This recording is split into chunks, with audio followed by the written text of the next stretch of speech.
Good afternoon. My report is all about Epic of the Persian Kings, the art of Ferdowsi's Shahnameh, and Ferdowsi's writing.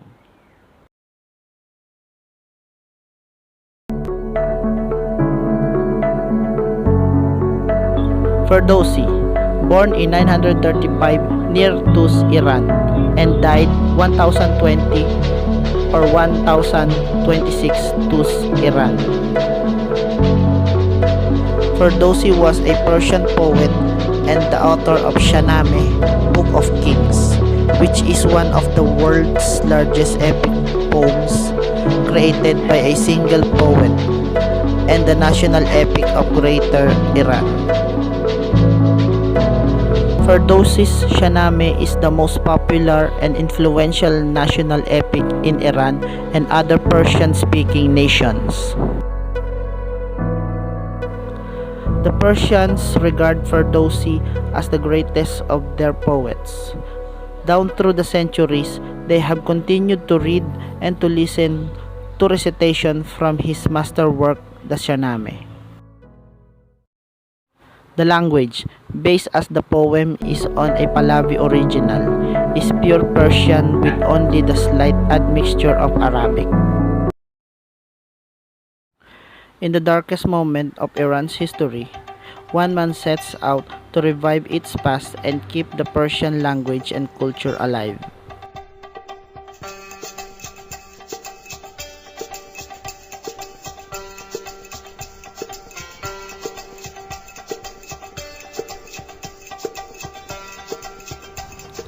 In 977 AD, Ferdowsi starts his work. He spent the next 35 years going through every available records and document. The result, Shahnameh, the great book, the Book of Kings.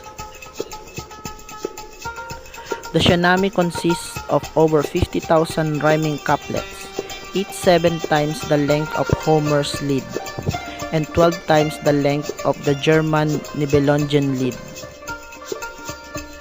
The Shahnameh tells the history of Iran, starting with the creation of the world, beginning of civilization, fire, cooking, law, mythology, and ends with the Arab conquest of Iran. Throughout the great book, many kings, heroes, and villains come and go. The only thing that lasts is Greater Iran itself. Shahnameh is one of the main pillars of modern Persian language. Many of the subsequent great poets have made numerous references to Shahnameh. Studying Shahnameh became a necessity for achieving mastery of the Persian language by later Persian poets, as evidenced by numerous references to it in their works. The beauty of the Shahnameh is the richness of its poetry and the historical accuracy, especially during the dynasty and invasion of Iran by Arabia. Ferdowsi's Shahnameh gives the most accurate account of the demographic, geographic, social, and political situation during Sassanids and proves that the Muslim historians' accounts of the events are wrong even in dates and place. The Armenian, Syriac, and other historians of Iran's neighbors gives account of the events which are all perfectly consistent with Ferdowsi's Shahnameh. Even the mythical stories of Shahnameh are based on historical facts and events but are described in poetical and musical language. Many of the great poets of the 17th, 18th, and 19th century Europe were greatly influenced by Ferdowsi's and Shahnameh, like Heinrich Heine, Noldeke, and Matthew Arnold. The tragedy of Rustam and Sohrab, one of many tragedies and tales, has been made into numerous plays, operas, and movies in Armenia, Tajikistan, India, and Soviet Union, among others. As intelligible to the average modern Iranian as King James Version of the Bible is to a modern English speaker.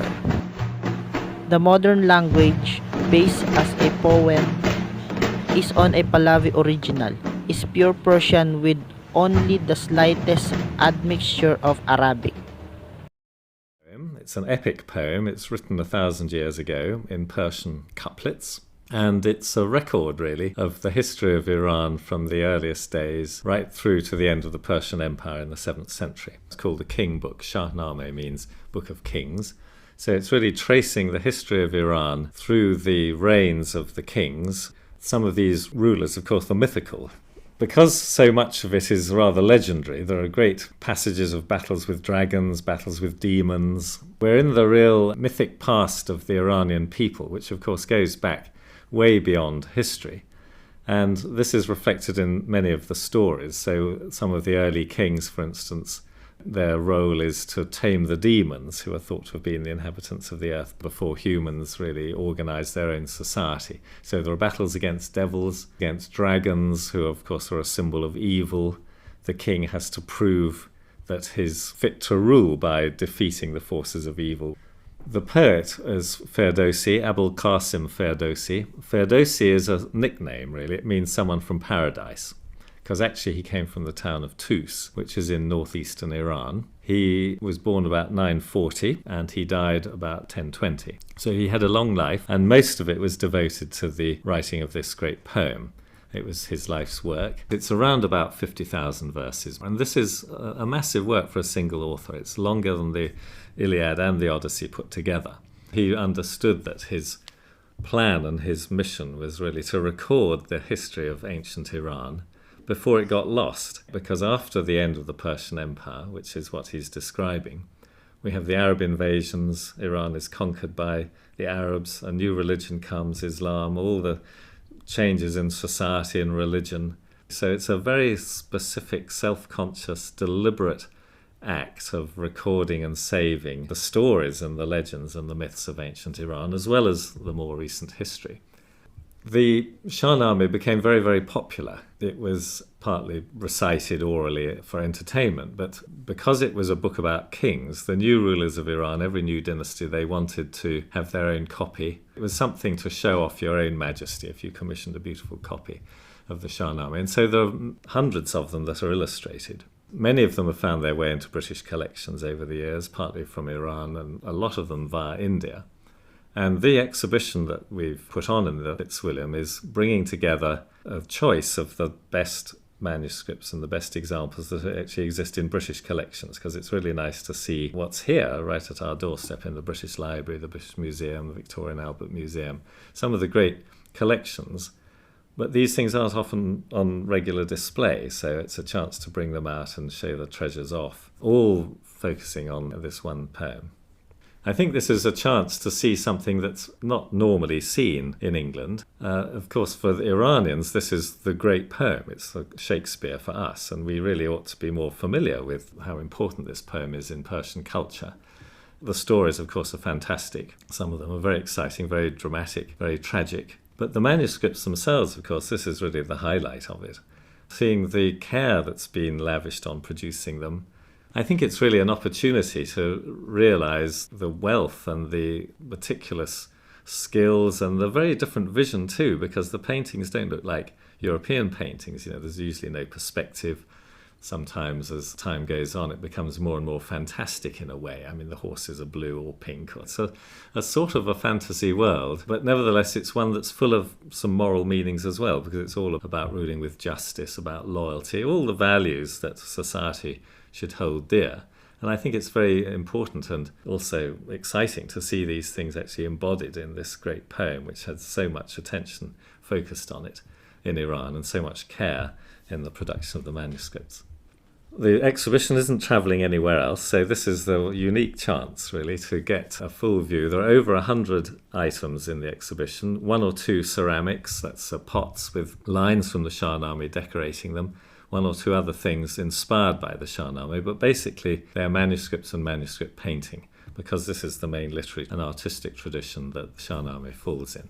So it's a fantastic opportunity to see things that are not commonly on display, and all things that are great treasures that we're very fortunate to have in Britain as an example of our own interactions with Persian culture and with Iranian people over many centuries.